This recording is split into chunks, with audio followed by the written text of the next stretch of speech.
Assalamualaikum warahmatullahi wabarakatuh. Kembali lagi di Art Channel. Di video kali ini kita akan belajar mata pelajaran geografi kelas 11 kurikulum Merdeka Merdeka Belajar. Materi yang akan kita bahas yaitu lingkungan dan kependudukan.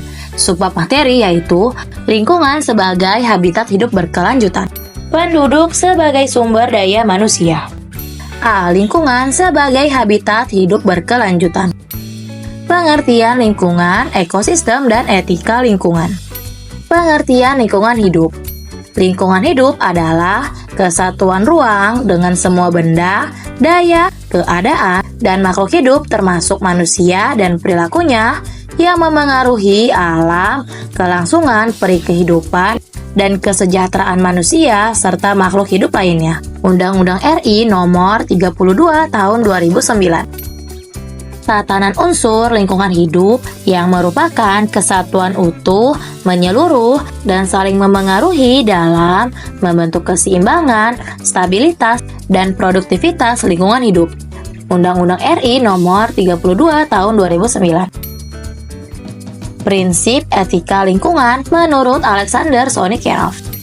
Ada 9, yaitu prinsip sikap hormat terhadap alam, prinsip tanggung jawab moral terhadap alam, prinsip solidaritas kosmis, prinsip kasih sayang dan kepedulian terhadap alam, prinsip keadilan, prinsip integritas moral, prinsip demokratis, prinsip hidup sederhana dan selaras dengan alam, dan prinsip tidak merugikan. Jenis-jenis lingkungan hidup ada 3, yaitu lingkungan biotik, lingkungan abiotik, dan lingkungan sosial budaya. Lingkungan biotik. Lingkungan biotik terdiri dari makhluk hidup di lingkungan alam yang saling berinteraksi. Lingkungan biotik dapat dibedakan berdasarkan tingkat tropik lingkungannya, yaitu komponen eutrofik dan komponen heterofik. Komponen eutrofik berupa tumbuhan dan beberapa jenis bakteri, sedangkan komponen heterofik berupa manusia, bakteri, dan hewan. Lingkungan abiotik. Lingkungan abiotik merupakan penyusun ekosistem yang terdiri dari benda-benda tidak hidup tetapi memiliki manfaat bagi kehidupan. Contohnya lingkungan abiotik di sekitar kita, seperti udara, sinar matahari, tanah, dan air. Lingkungan sosial budaya. Lingkungan sosial budaya membentuk dan menentukan cara bagaimana manusia hidup di lingkungan tersebut. Nelayan memperoleh hasil tangkapan di laut, seperti ikan, udang, dan kerang, dengan cara melaut. Sedangkan petani menghasilkan hasil tani yang diperoleh dengan bercocok tanam. Kualitas lingkungan sebagai kebutuhan hidup. Kualitas lingkungan merupakan keadaan lingkungan yang dapat memberikan daya dukung bagi kelangsungan hidup manusia di suatu wilayah. Indeks kualitas lingkungan hidup adalah nilai yang menggambarkan kualitas lingkungan hidup dalam suatu wilayah. Mencakup indeks kualitas air, indeks kualitas udara, indeks kualitas lahan, dan indeks kualitas air laut. Masalah-masalah lingkungan. Ada 7, yaitu global warming, penipisan lapisan ozon, pencemaran udara, pencemaran air, pencemaran pantai dan laut, pencemaran tanah, dan peningkatan jumlah populasi. Upaya mengatasi permasalahan lingkungan. Global warming, yaitu dengan cara mengurangi penggunaan bahan bakar fosil dan mengganti dengan bahan bakar ramah lingkungan seperti biogas dan biodiesel. Menjaga kelestarian hutan dan ruang terbuka. Tidak melakukan pembakaran sampah dan serasa di tempat pembuangan akhir, kawasan pertanian, dan kawasan lainnya. Pencemaran udara, yaitu dengan cara menanam pohon di lingkungan sekitar agar gas-gas yang berbahaya dapat diserap. Mengurangi emisi atau pembuangan gas sisa pembakaran dengan cara menggunakan kendaraan bermotor atau menggunakan kendaraan umum.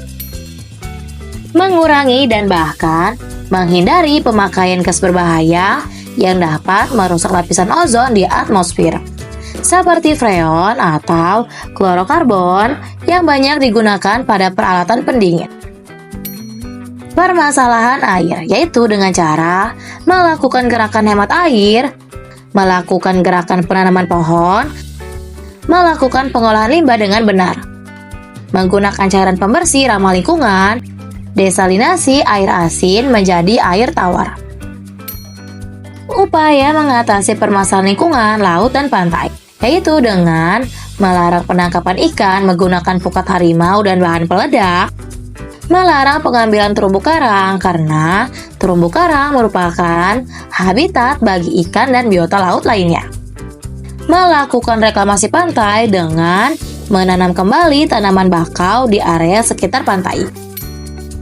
Upaya pencemaran tanah yaitu dengan cara menanam beberapa vegetasi untuk mencegah erosi, membuat terasering pada lahan miring, menggunakan pupuk organik, menghindari penggunaan pestisida dan menggunakan biopestisida, dan mengurangi bahan-bahan berbahan baku plastik. Peningkatan populasi yaitu dengan cara menekan pertumbuhan penduduk dengan program keluarga berencana atau KB, mengatur usia pernikahan guna menekan angka kelahiran, meningkatkan kualitas pendidikan dan pemahaman bahwa laju pertumbuhan penduduk yang tidak terkontrol dapat berdampak bagi negara. Dinamika penduduk. B. Penduduk sebagai sumber daya manusia. Pengertian penduduk. Penduduk adalah orang yang berdomisili di wilayah NKRI selama 1 tahun atau lebih atau kurang dari 1 tahun dengan bertujuan untuk menetap.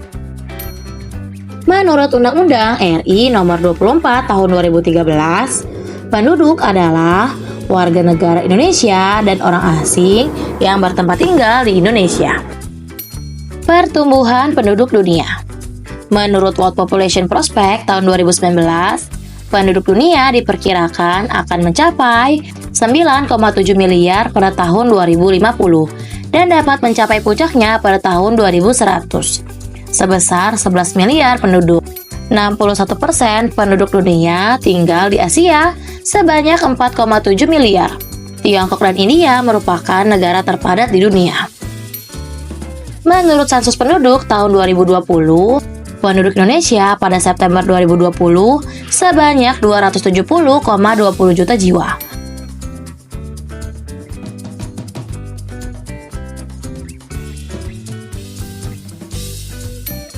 Angka ini menunjukkan penambahan jumlah penduduk sebesar 32,56 juta sejak sensus penduduk 2010. Ini berarti ada penambahan jumlah penduduk rata-rata sebanyak 3,26 juta setiap tahunnya. Pertumbuhan penduduk ada 2, yaitu alami dan non-alami. Alami yaitu kelahiran dan kematian, sedangkan non-alami yaitu dengan migrasi. Pertumbuhan penduduk alami yaitu pertumbuhan yang hanya dilihat dari selisih antara kelahiran atau natalitas dan kematian atau mortalitas di suatu wilayah. Pertumbuhan penduduk non-alami yaitu pertumbuhan yang terjadi karena migrasi. Data kependudukan. Sensus penduduk. Sensus penduduk dilakukan setiap 10 tahun sekali oleh BPS atau Badan Pusat Statistik. Berdasarkan jenisnya, sensus dibedakan menjadi de facto dan de jure. Berdasarkan metodenya, sensus dibedakan menjadi householder dan canvasser. Registrasi penduduk. Registrasi dilakukan dengan cara mencatat peristiwa-peristiwa penting yang dilakukan oleh aparat pemerintah desa atau kelurahan, mencakup data kelahiran, kematian, pengangkatan anak atau adopsi, perkawinan, perceraian, dan perpindahan penduduk. Survei penduduk yaitu pencacahan penduduk di daerah-daerah tertentu yang dianggap dapat menjadi sampel atau mewakili seluruh wilayah negara. Seperti survei sosial dan ekonomi nasional, Susenas, dan survei penduduk antar sensus atau SUPAS. Penduduk sebagai sumber daya pembangunan. Pengertian sumber daya manusia dibagi 2, yaitu secara mikro dan secara makro. Secara mikro yaitu sumber daya manusia merupakan individu yang bekerja di suatu perusahaan atau institusi. Secara makro yaitu sumber daya manusia merupakan penduduk yang sudah memasuki usia angkatan kerja, baik yang sudah bekerja maupun yang belum bekerja. Kuantitas sumber daya manusia. Kuantitas menyangkut jumlah sumber daya manusia di suatu wilayah. Kualitas sumber daya manusia. Kualitas menyangkut kemampuan fisik, intelektual atau pengetahuan dan psikologis atau mental. Kuantitas penduduk.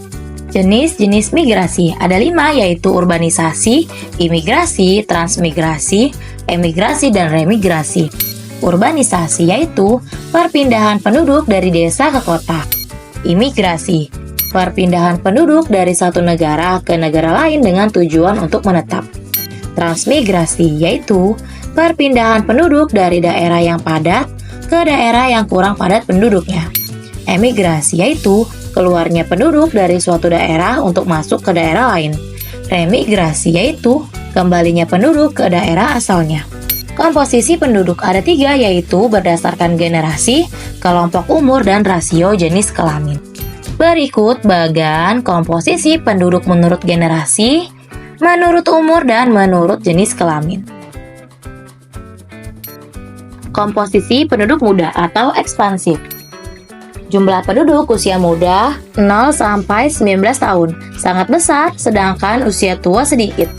Angka kelahiran lebih tinggi dibandingkan angka kematian. Pertumbuhan penduduk relatif tinggi.